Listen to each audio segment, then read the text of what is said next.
Good evening and welcome. I'm Chris Parnell. Reporting from Moscow. Tbilisi. Times Square. May your dreams be your only boundaries in life.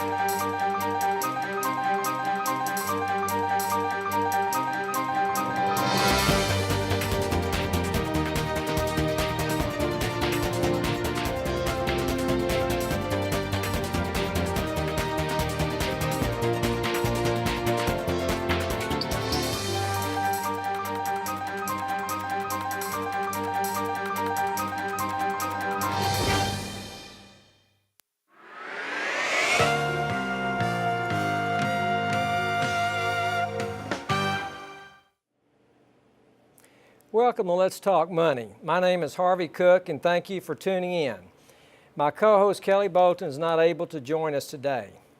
Today we are honored to have with us Mr. Ron Coleman, who is president of CompCams, an industry leader in the automotive parts industry, supplying some of the largest car manufacturers in the world, along with NASCAR and the NHRA. So without further ado, I welcome Ron Coleman to Let's Talk Money. Thank you, thank you. Glad to have you. Tell us, first of all, Ron, what your company does, what a cam is, and then we can go from there. Well, I happen to have brought a cam today, and because there's a lot of people who are not sure what a camshaft is. A camshaft basically is the device that sits in the heart of your V8 engine and determines how much air and fuel go into the cylinders and how much exhaust leave and when it happens.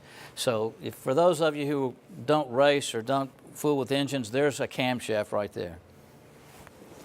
Tell us the products that you offer, how many, are there things other than the camshaft?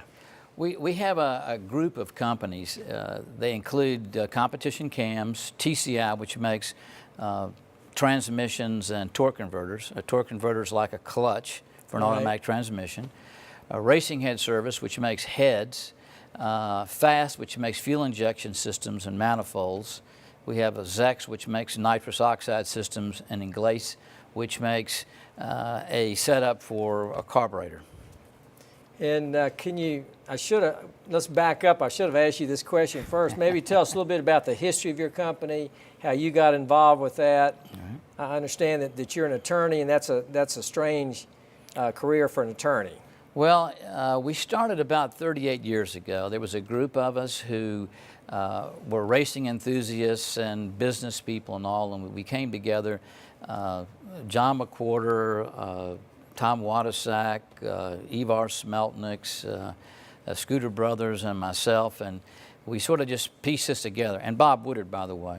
But we pieced this thing together, and our goal at that time was basically to make things better in racing.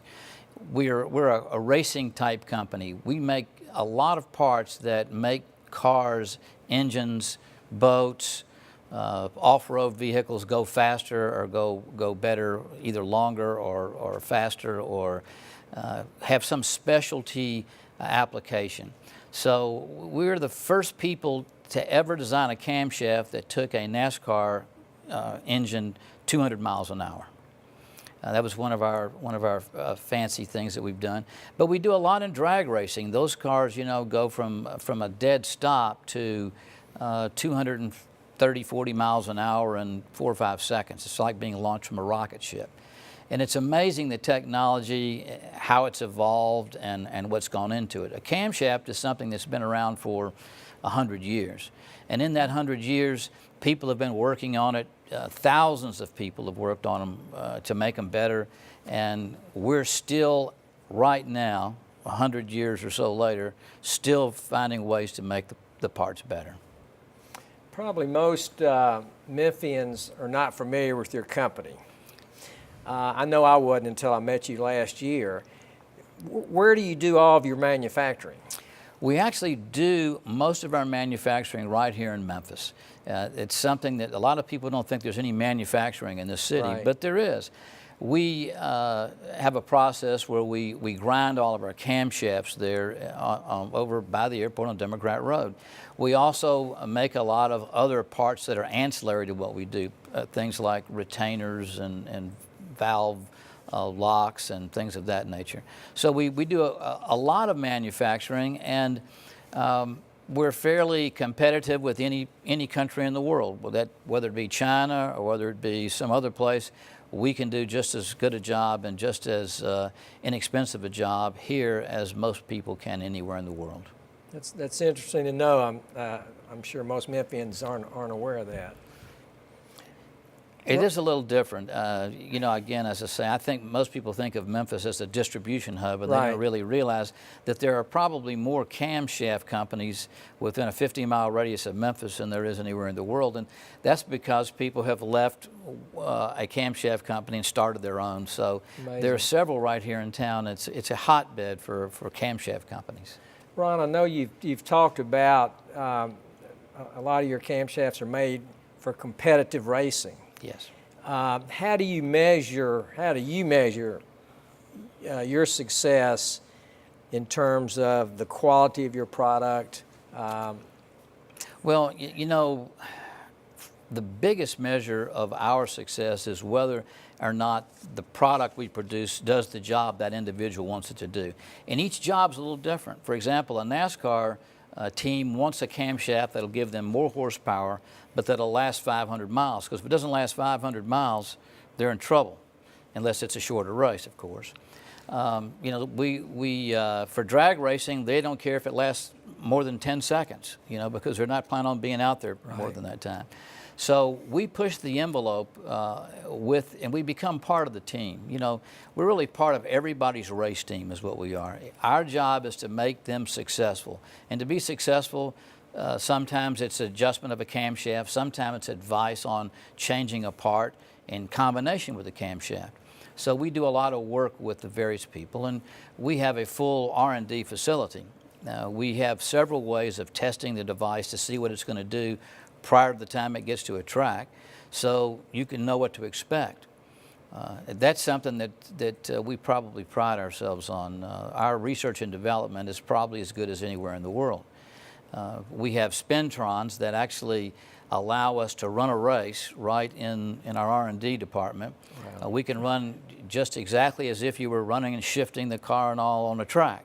And we also have dynamometers, and a dynamometer is simply an engine testing equipment where we run the vehicle and try to determine what's going to go on. You can either put it on a chassis dyno, or we have an engine dyno, so we can test it either way. Amazing. I know that your company is very obsessed, and rightly so, with quality and what you do. But I've also heard you talk about how proud you are of your service model. And could you talk a little bit about that and tell us what makes that happen and what that is? Well, you know, we are a member of every team. Everyone who races with our camshaft and our parts in it, we're a member of that team. And whether it, I remember the story where Jack Roush one time called, and it was on a Saturday, and he needed a camshaft to run that evening. So we had to go find one of our cam grinders, get him up to the office, grind the cam he wanted, and he sent an airplane down to pick it up. We took it to the airport, and that evening it ran a race. Yeah. So what we specialize in is doing the impossible, because, you know, it's like when you've got a race, you don't have a lot of time. You've got a deadline, you've got to get it done, and if you're part of that team, you do everything that's possible to make them successful. That's a great message for everybody in business. It really is. We're gonna take a short break, and when we return, we'll continue this discussion.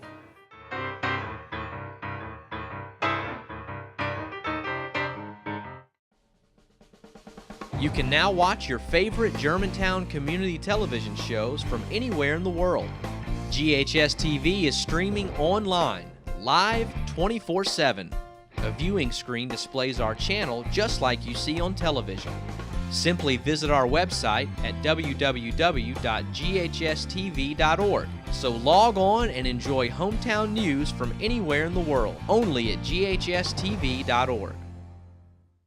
Every day is so wonderful, and suddenly it's hard to breathe. Would it be okay if I sat here? Is she serious? Whatever. New girl. Words can't bring me down. Reaching out, pass it on. So don't you bring me A message down. from the Foundation for a Better Life.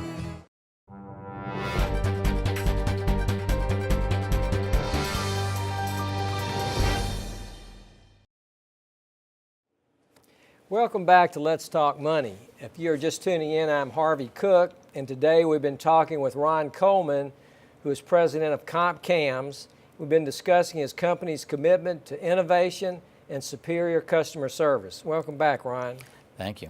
Ron, I had the pleasure last fall, I think it was, to tour your plant, and I was amazed at the technology that I saw in your plant. Can you tell our listeners what you do to stay in the forefront of technology and innovation? You know, I think the most important thing is change. You know, people don't realize change is very hard for people, but change is what we live by. If you're unable to change, you're going to be stuck in the past. And what we've been able to do is move the ball forward. Even though people don't think you can make certain changes we've made, we've been able to innovate and figure out ways to make things different. And in making those things different, we found advances. We have probably 5 or 6 patents on devices that we've come up with that people didn't think would work or people thought was impossible, that we were able to work hard and make a difference with. I know you've got an amazing staff. You've got engineers, you've got salespeople. I'm just wondering, first of all, how you go about finding such quality people. Once you get them, how do you incent them? And if you have maybe some words of advice to other people running businesses that might be useful to them. Well, I think the key in our business is a lot of people who work with us, their advocation is what we do. They love racing, they love engines, they love cars, they love being around that sort of thing. And that helps us a lot.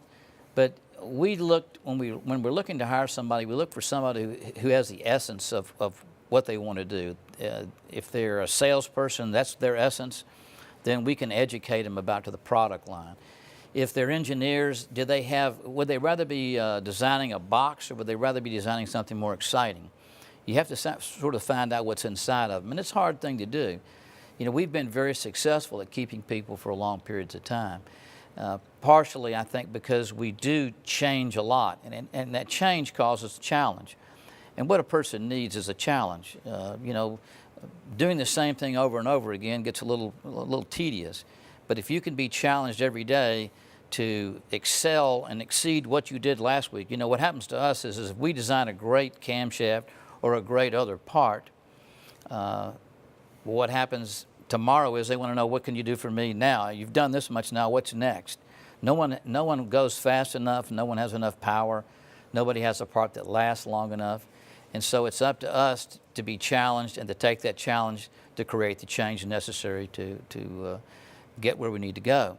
And, you know, I think treating people, you know, we think of ourselves as a family, and we treat people like a family. And there are times when you have to tell someone they've done something wrong, and there's times when you have to tell somebody what a great job they've done. But, you know, there's good and bad, and you have to sort of teach them out of the bad and help them with the good. It's a great message. It really is. I want to give you, if you don't mind, a chance to be a name dropper. Can you tell us some racing teams that you've worked with in the past and how they've done? Well, we've worked, of course, with all the NASCAR teams. At one time there was, I think, one team that didn't work with us, but I think later they changed over. So the key to that is it's up to us to help each team on an individual basis, whether it be Yates or whether it be Roush or whether it be Childress, or it doesn't really matter. We go in and help them, and we have to know our boundaries. You know, we don't share the information that we work with one team with another team. Sure. That's certainly something we wouldn't do. Plus, you know, anybody who really wants to get in and investigate a part, that's what we do. We're investigating. We take things that have failed sometimes, and we spend extensive amounts of time to try to figure out why they failed. And in determining why they fail, it gives you an opportunity to change them to make them better. And so we study failures as often as we study successes. We try things and sometimes they don't work, and so we try again. And again, the key is that we're never finished, because if we make a great camshaft or a great part today, tomorrow somebody wants to know, what can you do for me, the next day. Sure. My understanding is, Ron, that you also, in addition to racing, that you also sell to large manufacturers, car companies. And can you tell our listeners what that process is like and how it's different than working with, say, a racing team in NASCAR? Well, it's still a fun process. I have back in our R&D shop engines that are going to be made and you're going to see in cars in 3 or 4 years. So we'll get an engine that no one has actually ever seen in a car yet, and we'll take it and they'll say, we want to find out what you can do to make it more fuel efficient, what you can do to make it pollute less, what you can make it do to run smoother. And we take that information and we go to work on it and see if we can come up with something. When Chrysler wanted to make more horsepower for their Viper engines, they sent one to us and said, please look at this and see what you can come up with. And we came up with 3 suggestions. And those 3 suggestions they implemented, and as a result, they were able to get more horsepower out of the engine with the same fuel efficiency and the same, less pollution, et cetera. We also do things that are a little odd. We're a specialty business, and so if you want an engine that's a slave engine that may drive something out in the middle of West Texas, and you want it to run for a long period of time at, say, 2,000 RPMs, we can make that engine perfect and last a long time, get very good fuel economy, get excellent emission quality. And so what we look for are specialty problems. If you have a special problem, that's sort of what we do. A camshaft is basically a large compromise. It's you're passing your car, you're going to go on the highway, you're going to go stop and go, you're going to go country driving. And so it's sort of a compromise. And if you want to go just like 2,000 RPMs, we can make a cam that's perfect for it. Right. We've just got about 30 seconds. So last question before the break. If you're interviewing, let's say, 2 salesmen that you think both would be good salesmen, or 2 engineers that you think would be good engineers, what is it that you look for that would set someone apart that make you want to hire them? Well, we look for the passion. The passion, the commitment for what they do, because that's the key to making a good employee and making a successful part. Having the passion for it. Great. We're going to take a short break now, so please stick with us and don't go away.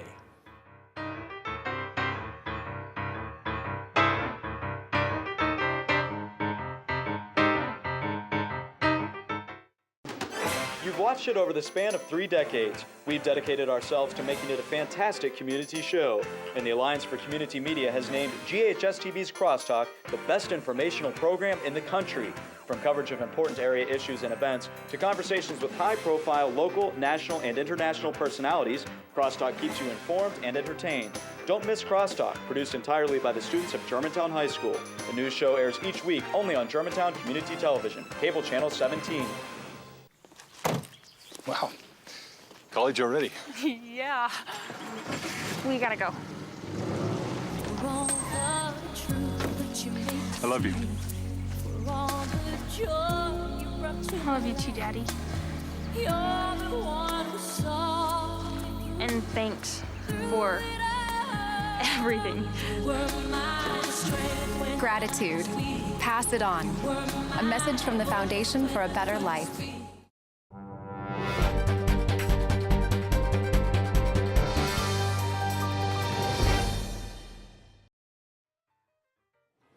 Thank you for joining us again on Let's Talk Money. Today we are honored to have Ron Coleman, president of Comp Cams, sharing his insights and advice for business success. With just a little time left, I'd like to jump back in and finish our exciting conversation. Welcome back, Ron. Thank you. Ron, this might be good for anyone listening that has a company or supervises other employees. When employees are working for your company, what do they need to do to get ahead? What are you looking for once they're there? Well, I think it's the relentless need to perform better, to go to the next challenge. It's sort of like a ladder. You know, each rung is designed just to be on long enough to get to the next one. And so what we're trying to do is we're trying to find employees and motivate employees to recognize that they're, you know, the goal is not what we did today, is not what we did yesterday. The goal is what we're going to do tomorrow.